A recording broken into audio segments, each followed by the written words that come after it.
Jadi di video ini kami akan membahas tentang ekonomi, politik, sosialisme Islam ya. Ya.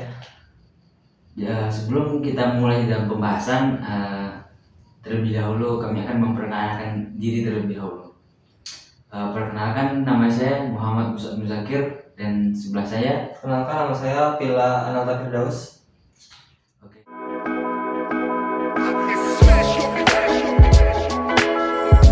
Audio Jungle.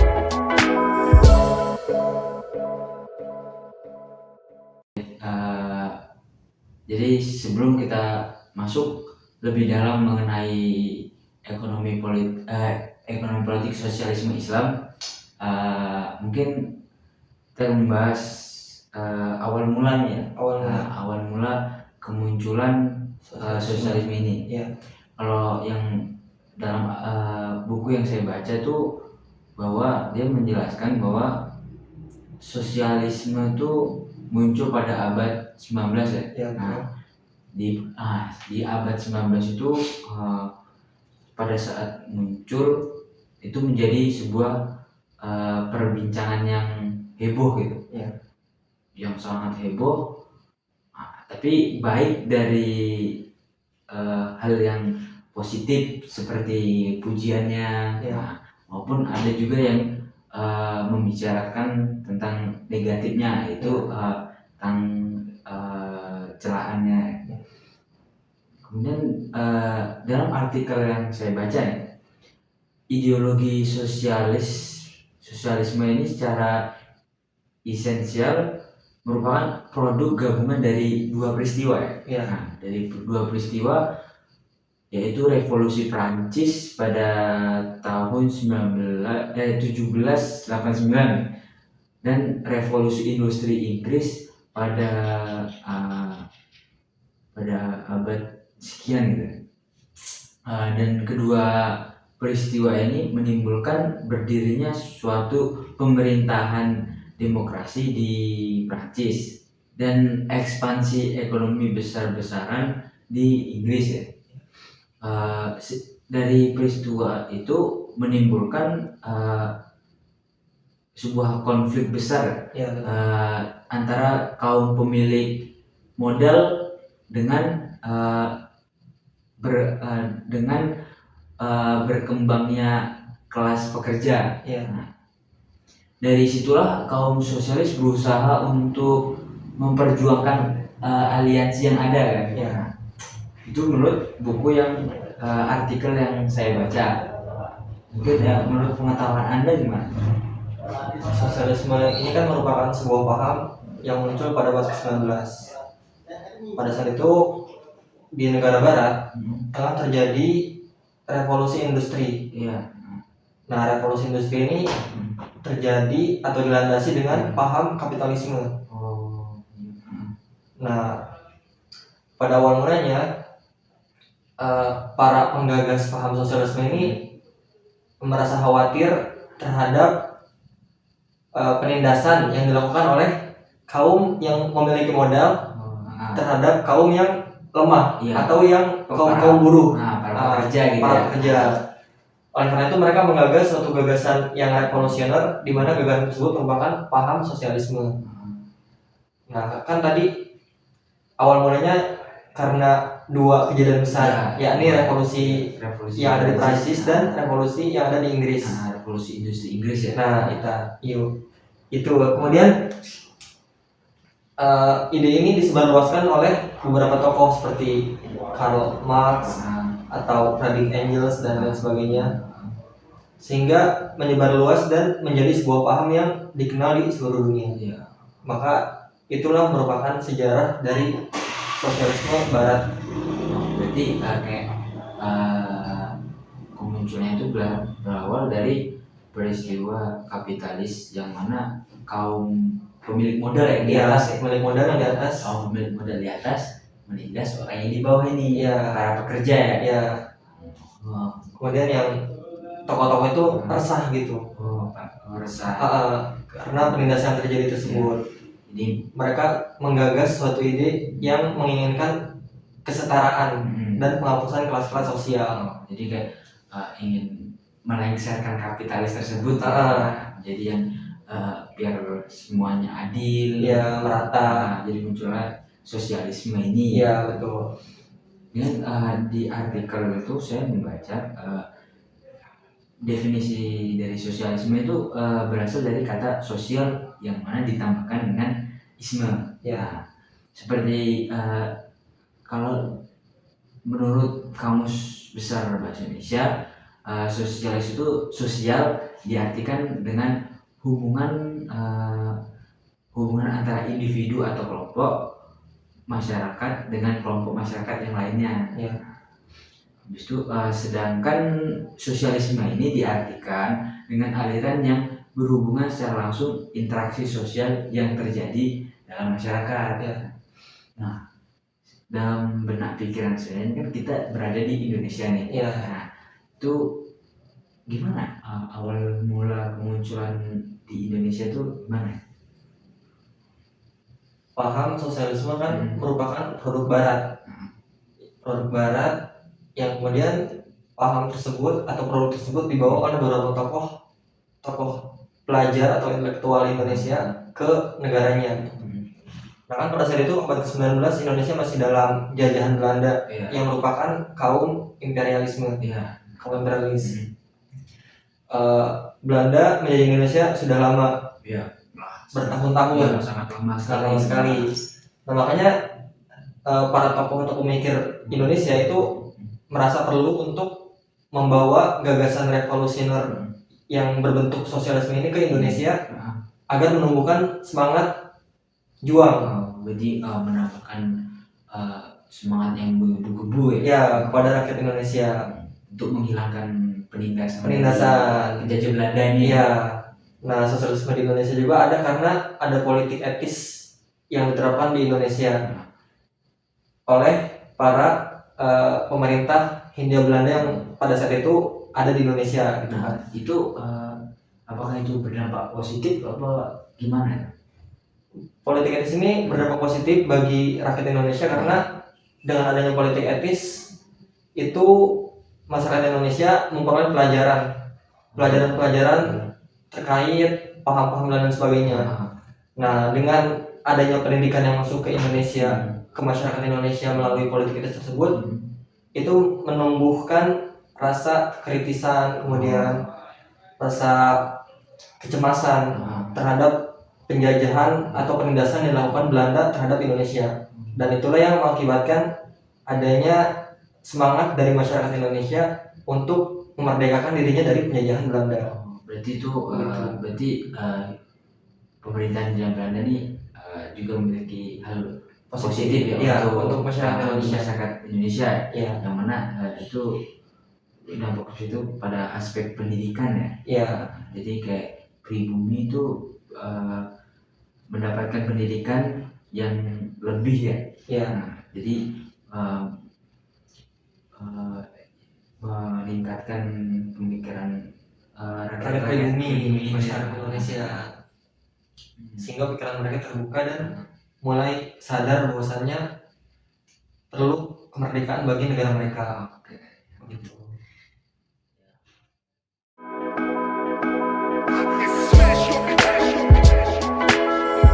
Audio Jungle.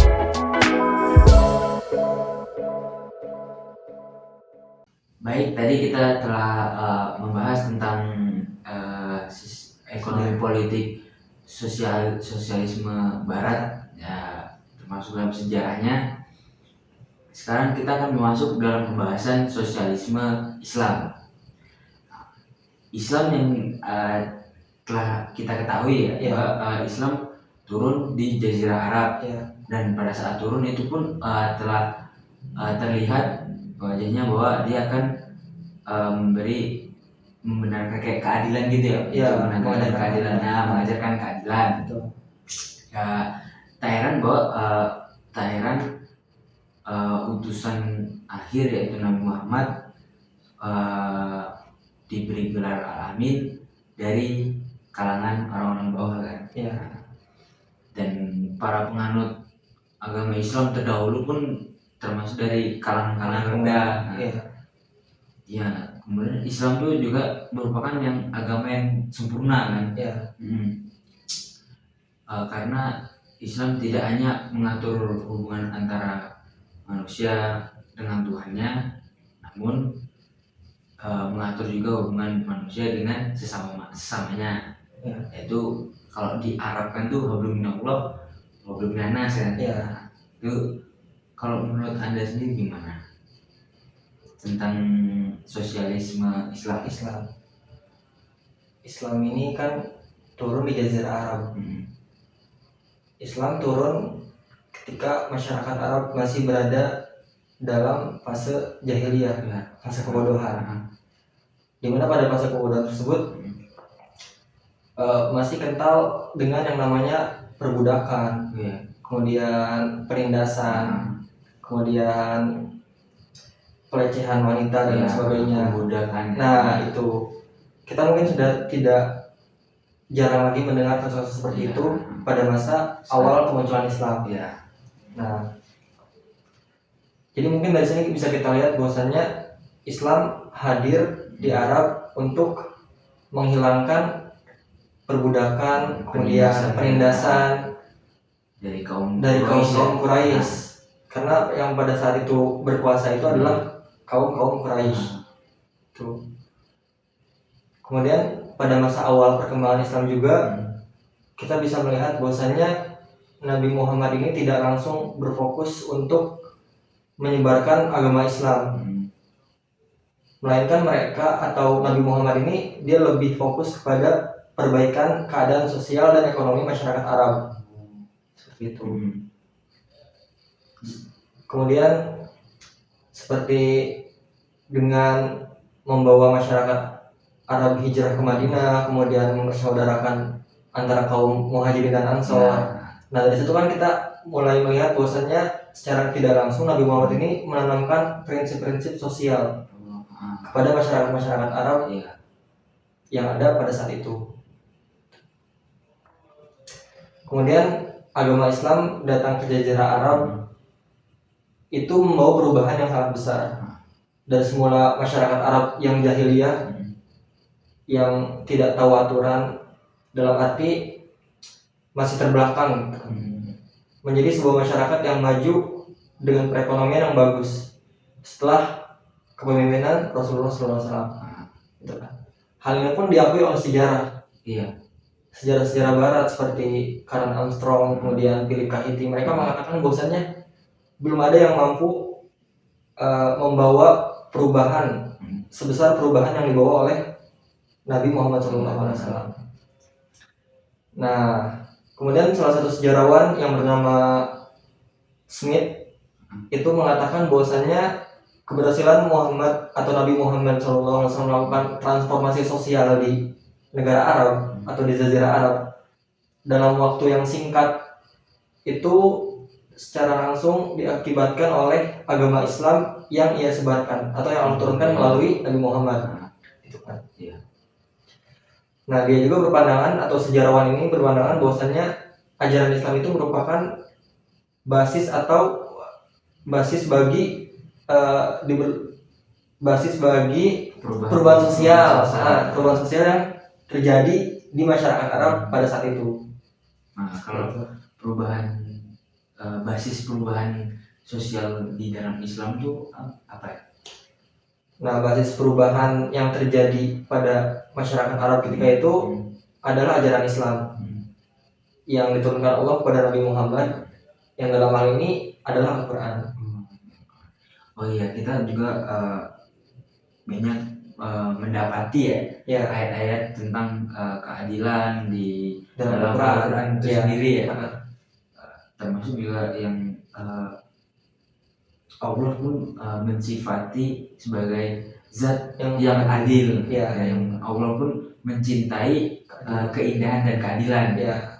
Saya juga mendapatkan ayat yang mana menjelaskan Allah menurunkan kitab suci dan mengutus Rasul untuk mengajarkan keadilan.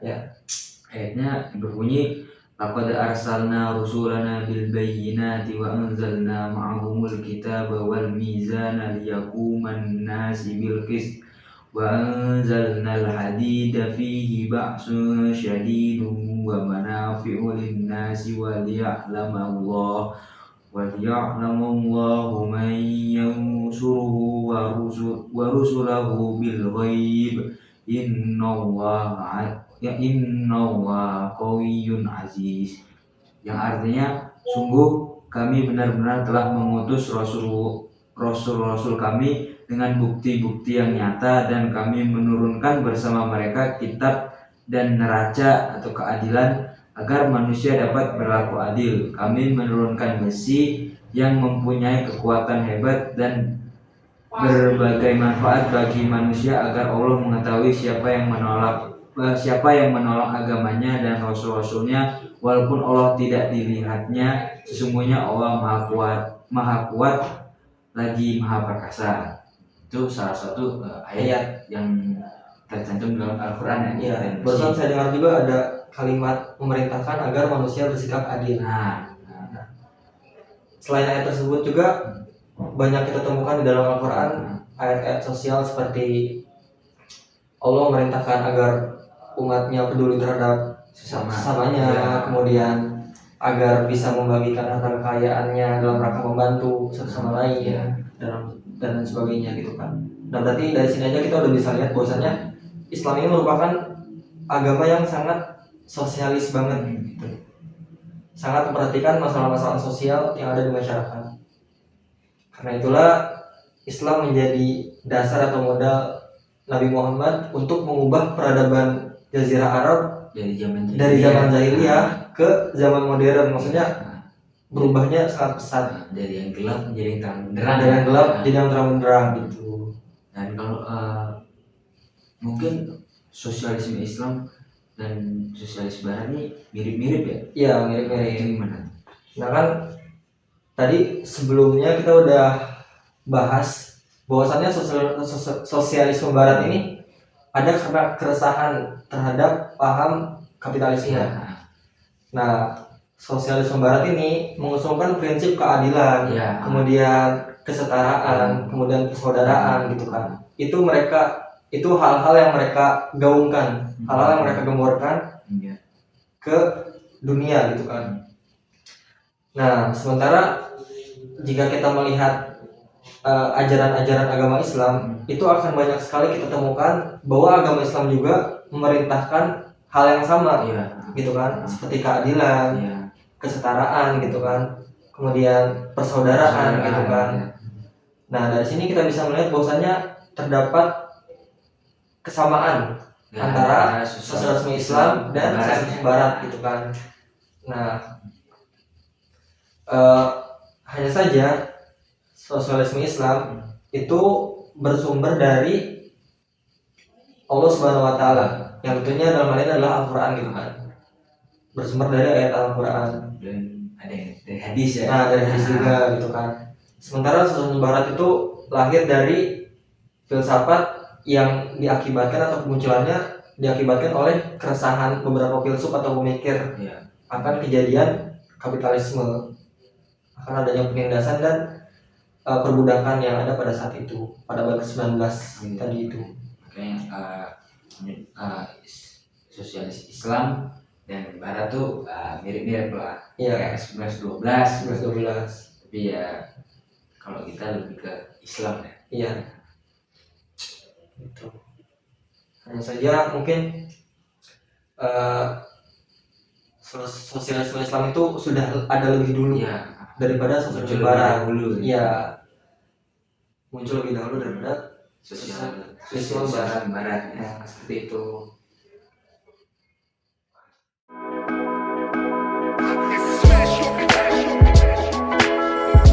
Audio Jungle.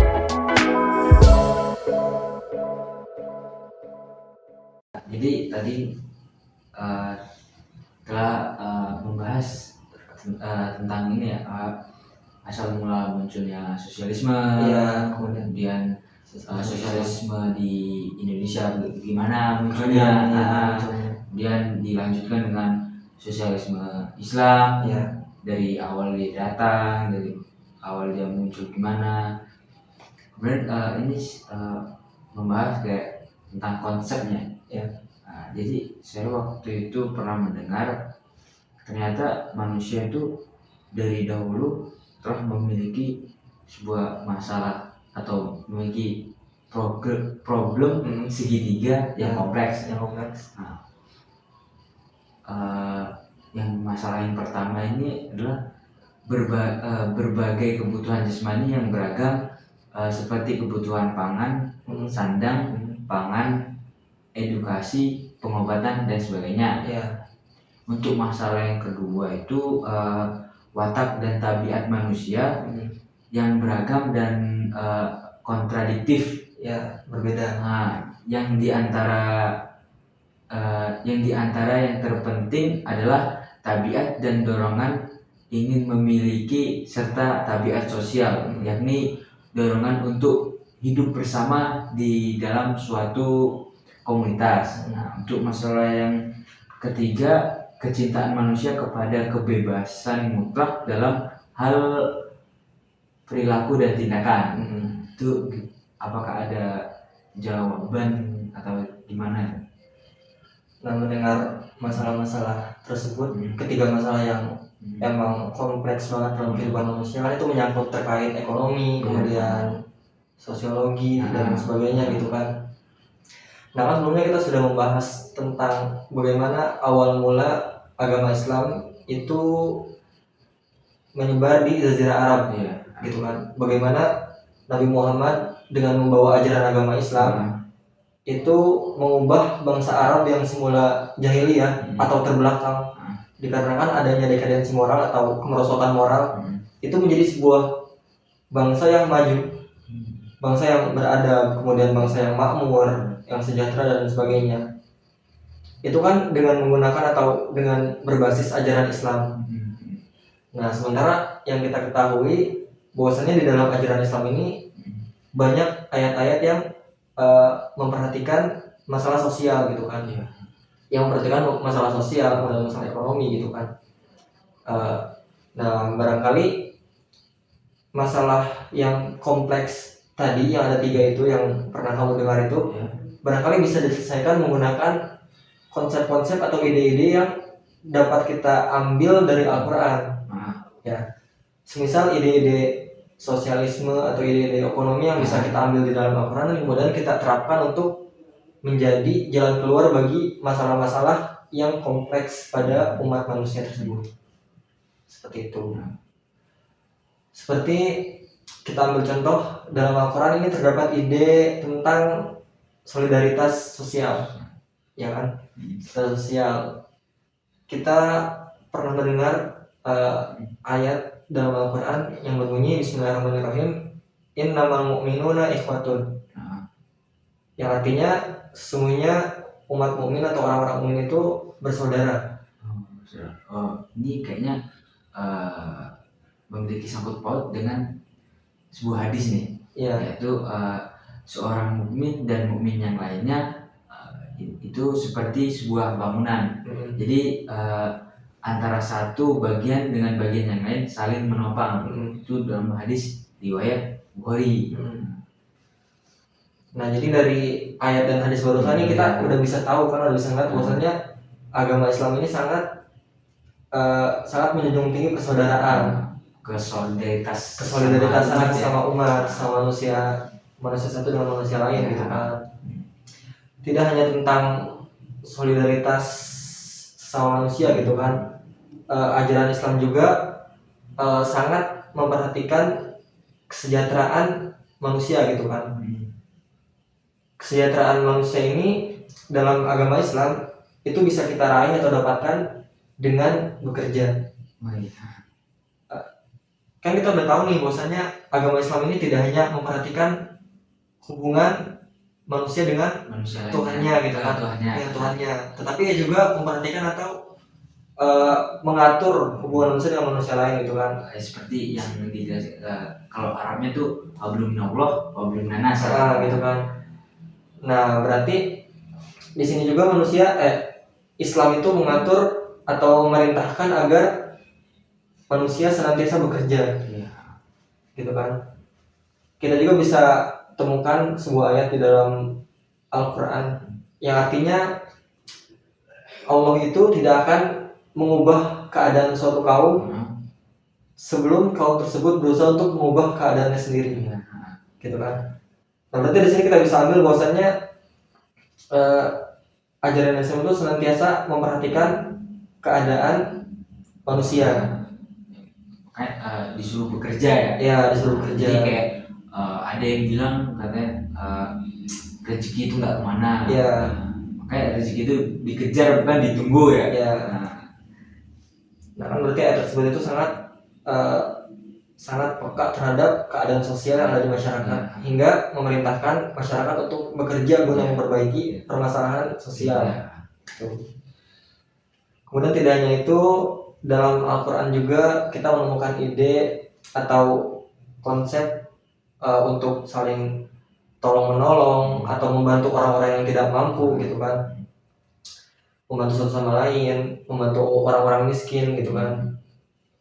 Seperti tidak jarang kita temukan ayat-ayat yang memerintahkan untuk bersedekah, untuk membayar zakat, kemudian untuk memberi makan anak-anak yatim, gitu kan. Nah, ini sangat menonjolkan atau mencerminkan bahwasannya ajaran Islam itu merupakan ajaran yang sangat peduli terhadap masalah-masalah sosial yang ada di masyarakat, gitu kan. Saya menemukan hadis juga nih, kayaknya Hadis apa? Sangat cocok nih sama pembahasan yang barusan dibahas tadi. Itu tidak dianggap beriman kepadaku seseorang yang dalam keadaan kenyang sementara di sampingnya ada tetangga yang kelaparan dan ia mengetahuinya. Hadis riwayat At-Tabarani dari Anas radhiyallahu anhu. Nah, itu jadi umat muslim yang tidak kayak berbagi, jadi kayak kenyang sendiri, sedangkan masyarakat sekitarnya kelaparan, itu berarti dianggap dianggap tidak beriman kepada Nabi Muhammad. Itu berarti sangat tegas banget. Ya, sebegitu memperhatikannya agama Islam kepada masalah-masalah sosial, bahkan ke dalam tingkat yang kecil itu, dalam berbagi. Dalam berbagi. Gitu. Kemudian banyak sekali ayat tentang tolong menolong, gitu kan, seperti Bismillahirrahmanirrahim, wa ta'awanu 'alal birri wat taqwa, gitu kan, wa la ta'awanu 'alal ismi wal 'udwan, gitu kan. Tolong menolong kamu dalam hal kebaikan dan ketakwaan, dan jangan tolong menolong dalam hal keburukan dan dosa, gitu kan. Dan dari sini juga mungkin kita bisa menangkap bahwasannya kita tuh harus saling membantu dalam hal-hal yang baik, bukan dalam hal yang keburukan. Keburukan seperti penindasan atau pengambilan hak-hak orang lain, sebagaimana kita temukan di dalam kapitalisme, kan, begitu.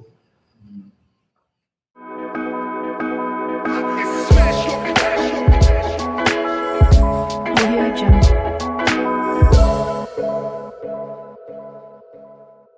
Baik, selanjutnya kita akan membahas dan berdiskusi lebih dalam lagi mengenai sosialisme Islam menurut pandangan beberapa tokoh.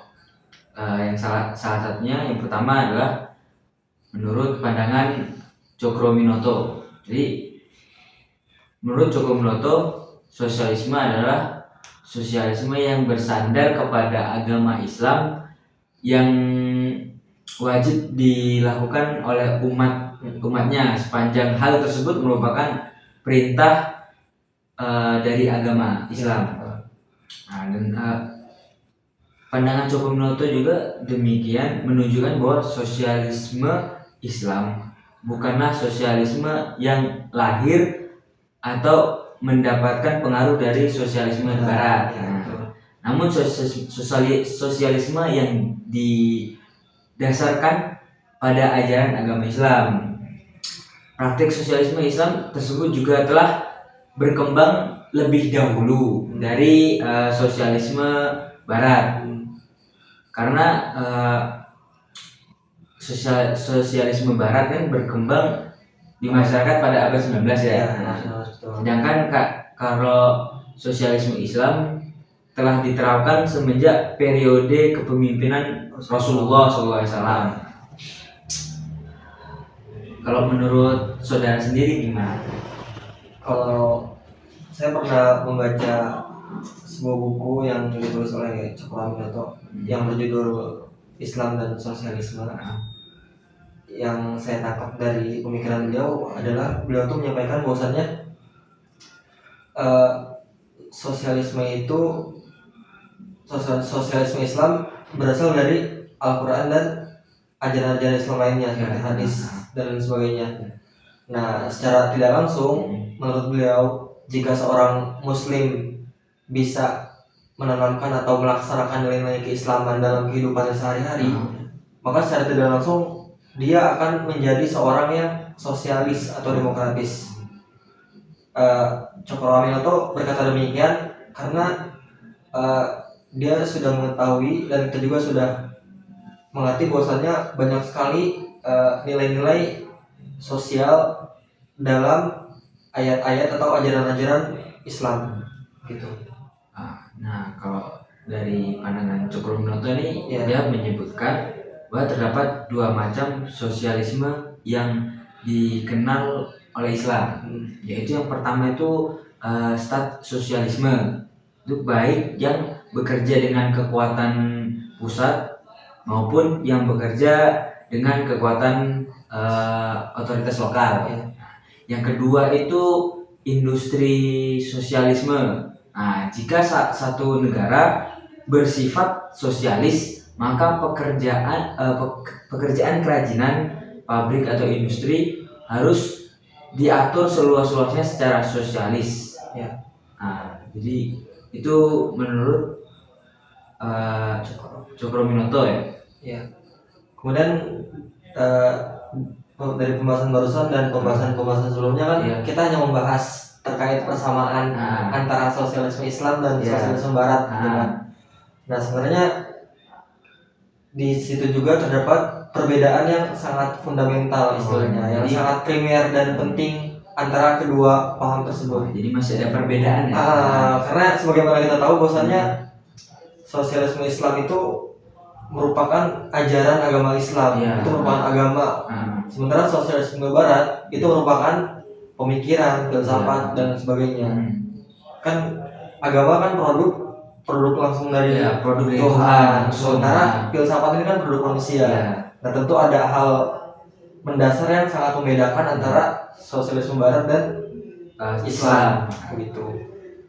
Nah, menurut saudara Musal ini kira-kira apa perbedaan antara kedua sosialisme ini? Nah, kalau perbedaan yang disebutkan oleh Cokroaminoto itu sosialis Barat menerapkan sistem demokrasi. Nah, yakni pemerintah mengadopsi sistem perwakilan menurutnya bukanlah sosialisme, padahal dalam sistem sosialisme seharusnya rakyat mempunyai hak bersuara untuk mengatasi masalah negara. Sedangkan dalam sosialisme Islam, masalah tersebut terpecahkan karena kekuasaan membentuk peraturan tidak diserahkan kepada parlemen atau golongan partai yang mewakili kepentingan masyarakat. Nah, itu perbedaan yang dikemukakan oleh Cokroaminoto. Jadi maksudnya kekuasaan manusia atau negara, kalau misalkan di negara sosialis itu bukan mutlak milik mereka gitu. Menurut Cokroaminoto ini kekuasaan ini yang mutlak ini hanya milik Allah. Jadi bersandar pada Yang Maha Kuasa.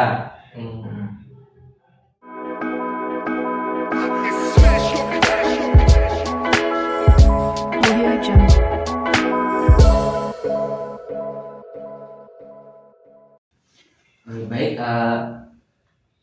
Baik, tokoh yang selanjutnya yang akan kita bahas adalah Sayyid Qutb. Sayyid Qutb ini merupakan tokoh asal Mesir.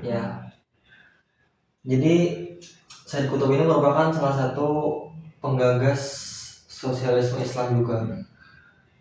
Sejarahnya bermula pada awal abad ke-19. Ketika itu Mesir sedang dilanda kesusahan, krisis. Nah, krisis yang terjadi di Mesir baik dari segi ekonomi atau sosial itu diakibatkan oleh salah seorang pemimpin Mesir yang korup atau yang zalim. Nah, pemimpin Mesir ini namanya Raja Paruk. Raja Paru. Raja Paruk.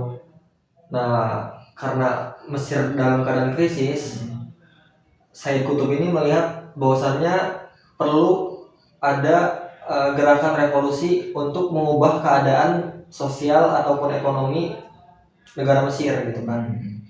Nah, makanya Said Qutb membuat sebuah gerakan organisasi revolusi untuk mengganti kepemimpinan Raja Paruk tersebut. Jadi kayak mengkudeta Raja Paruk, karena kan Raja Paruk ini emang udah zolim terus korup juga, dia kayak menimbun kekayaannya buat kesejahteraannya pribadi gitu kan, sementara rakyatnya menderita gitu kan. Nah, kemudian Said Qutb mencoba menggali nilai-nilai Islam yang ada di dalam Al-Quran yang bisa digunakan sebagai landasan berpikirnya tentang ide-ide revolusi gitu kan.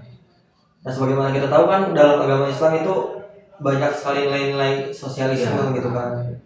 Nah, dengan demikian Said Qutb mulai mengumumkan atau mengemukakan konsepnya terkait sosialisme itu ketika dia menjadi pemimpin Mesir. Nah, pada saat itu dia berhasil tuh menggulingkan Raja Paruk. Kemudian dia menjadi pemimpin dan mencoba menanamkan nilai-nilai sosialisme yang dia dapat atau yang dia peroleh dari Al-Quran, yang bersumber dari Al-Quran, digunakan basis ideologi kepemimpinan bangsa Mesir pada saat itu. Tapi saya juga pernah mendengar bahwa pemikiran sosialisme dari Said Qutb ini mendapatkan respon negatif ya. Ya, betul. Karena beberapa kalangan menganggap bahwa sosialisme adalah produk asing atau non Islam ya, yang tidak layak diterapkan di dalam dunia Islam. Ya, itu kayak gimana? Itu betul. Ketika Said Qutb mengkampanyekan atau mengukakan konsep tentang sosialisme, itu ada beberapa golongan Muslim yang tidak mau menggunakan konsep tersebut karena mereka berpikir bahwasannya sosialisme ini bukan produk kita gitu, melainkan produk Barat gitu kan, yang bukan berasal dari agama Islam gitu kan. Tapi pandangan beberapa Muslim yang menganggap bahwasannya sosialisme itu merupakan produk Barat segera dibantah oleh Said Qutb dan salah satu rekannya yang bernama Syekh Shaltut, merupakan salah seorang rektor Al-Azhar pada saat itu. Mereka ini berpendapat bahwasannya sosialisme yang digagas oleh Said Qutb ini itu sama sekali tidak tercemari oleh sosialisme Barat. Kayak gitu. Kenapa? Karena sosialisme yang diperkenalkan oleh mereka ini merupakan nilai-nilai agama Islam yang sudah ada beberapa abad sebelum lahirnya sosialisme Barat. Itu soalnya kan sosialis Islam kan dibawa oleh Nabi Muhammad kan? Ya, itu udah beberapa abad yang lalu sebelum Barat. Udah sangat lama ya. Sedangkan yang Barat nih dari abad 19 ya. Betul, dari abad 19 gitu. Kemudian terdapat beberapa perbedaan juga karena sosialisme Islam itu memiliki fondasi atau asas utama. Ada dua asas utama. Yang pertama itu ada kebebasan jiwa yang mutlak. Jadi artinya bahwasannya manusia ini sepenuhnya berada di bawah kekuasaan Tuhannya atau Allah Subhanahu wa taala gitu. Kan dalam sosialisme Barat itu manusia masih berada di bawah kepemimpinan negara kan. Karena negara merupakan pemegang kekuasaan tertinggi. Paling tinggi. Sementara sisanya merupakan berada di bawah kekuasaan negara gitu kan. Nah, sementara dalam Islam itu pemegang kekuasaan tertinggi itu ya aturannya berasal dari Tuhan langsung gitu. Jadi dari Tuhan paling tinggi. Ya, paling tinggi. Makanya dia beranggapan bahwasanya kebebasan itu ya harus mutlak. Setiap orang itu harus memiliki kebebasan. Itu yang pertama.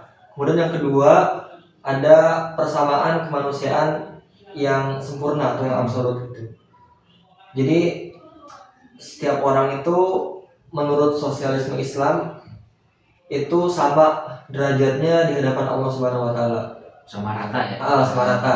Yang membedakan itu keimanannya dan ketakwaan. Ya.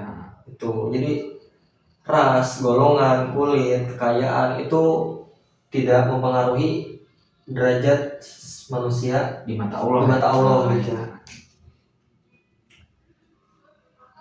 Nah kemudian sosialisme yang diusung oleh Sayyid Qutb juga itu tuh bersumber atau berorientasi kepada ayat-ayat Al-Quran kan tentunya, serta hadis-hadis Rasul, Ya.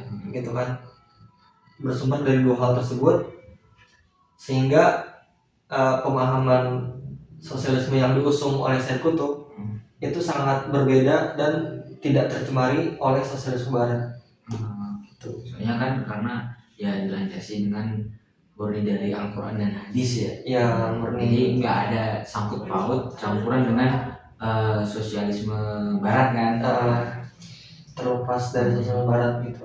Nah katanya saya dengar Sayyid Qutb mengubah nama sosialisme Islam ke Al-Ijtimaiyah Al-Islamiyah ya. Nah ini uniknya Sayyid Qutb. Nah. Jadi beliau ini tidak mau menggunakan istilah sosialisme Islam.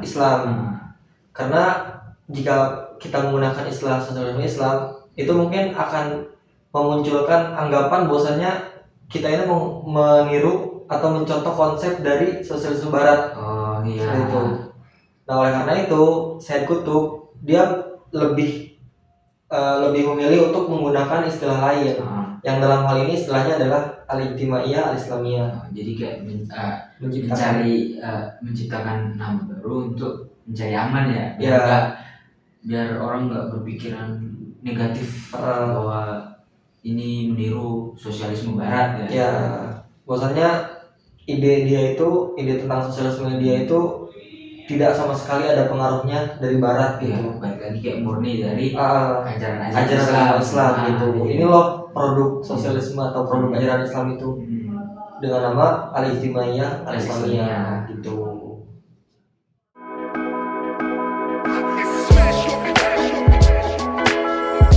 Audio Jungle.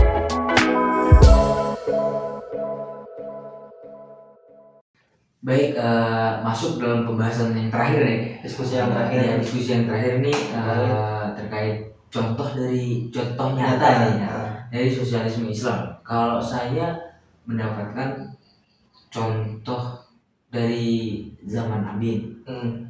Jadi ketika itu Rasulullah mengangkat derajat budak menjadi orang yang merdeka. Nah, kemudian budak-budak beliau ini diberikan hak yang dulu tidak dimiliki dengan menjadikan mereka sebagai teman kerja, kepala prajurit atau pemimpin berbagai jenis pekerjaan, dan dalam beberapa hal yang mengangkat para budak beliau menjadi anggota dalam keluarga.